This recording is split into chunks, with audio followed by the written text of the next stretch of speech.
I'm Carmen Norris, and you are listening to the Bad Alibi podcast.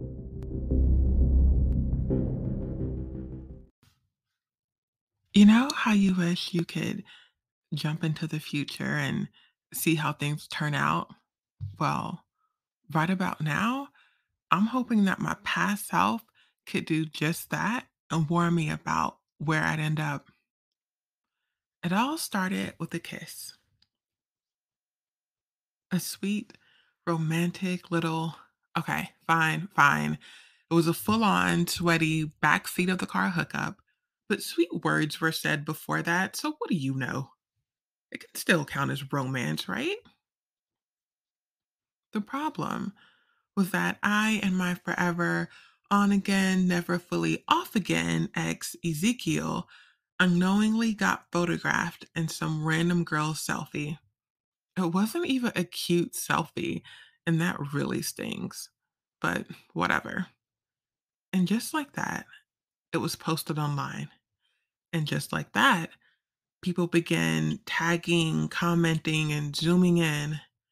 And of course, to wrap it all up nice and tidy with a pretty bow, my boyfriend, who pays half the rent and got his dad to give us all jobs, is blowing up my phone with screenshots and expletives, and underneath it all, the heart I broke because Ezekiel knew all the right words and I thought I knew better than to ever get caught.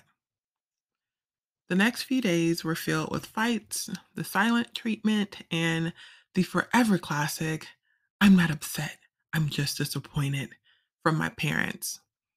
I couldn't get another word in to tell them that I need to move back in because of all this. A part of me really thinks they kept trying to talk over me so I couldn't get that far, but I really hated it more than they did. My latest ex boyfriend, or as he referred to himself during our fights, the guy I'll always regret losing, left for the night, and I turned on the TV for some peaceful noise. Flipping through, I saw a picture of a nearby neighborhood on the news. All across nearby towns, people had gone missing or were murdered.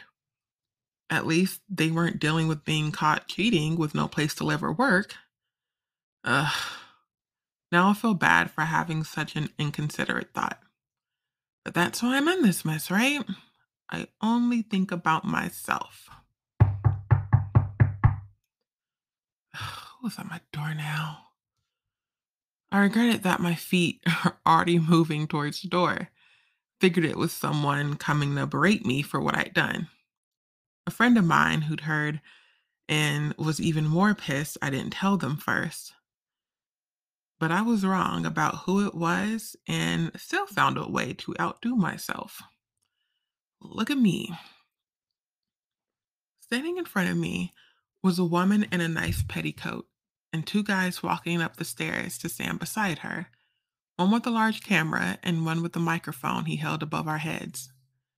The lady looked up at me with a smile so large I was unsure if I should have felt relaxed or alarmed. So I just stood there, furrowing my brows while she spoke with this cartoonish like excitement. It was all such a blur. I didn't understand what it was all about until the large cardboard came out with a dollar amount that completely blew me away. I saw the name Publishers Clearinghouse, and my mind flashed to those commercials I thought were a total joke or a scam. And it felt like my ears had been underwater and were suddenly clear when the lady said, Chandra Jenkins, you've just won 7,000 a week for the rest of your life. How does it feel? I was stunned. I stood there, blubbering and hesitantly reaching towards the check. This couldn't have come at a better time, I said to her. And as I said those words, something nagged at me. No, it pulled at my throat just enough to make me cough, physically cough. Whatever this feeling was, it was like it was trying to force me to remember something that would make this come crashing down around me. And I just can't have that. But I wanted to revel in laughing in everyone's faces, nevertheless. I felt I deserved it, and that I had been punished enough. After they left, I laid down on my bed and squealed with excitement. I could still hear the TV in the living room going, but mostly ignored it.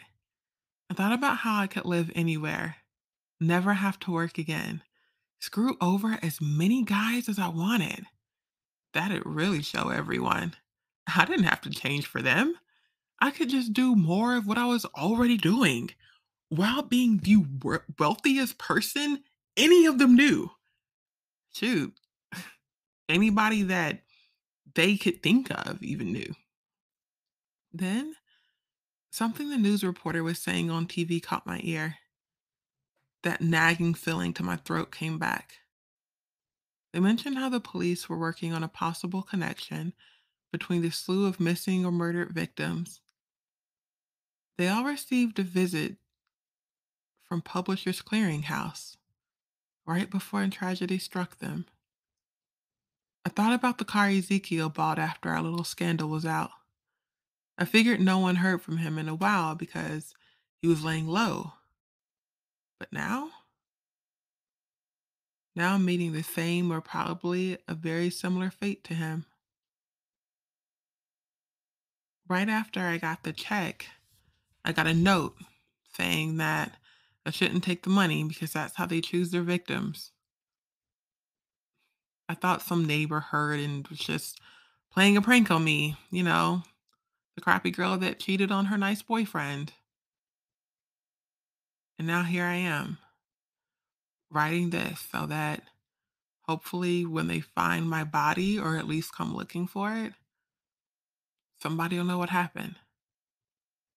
So, dear past self, in the end, you're the one who pays the greatest price for all that you did.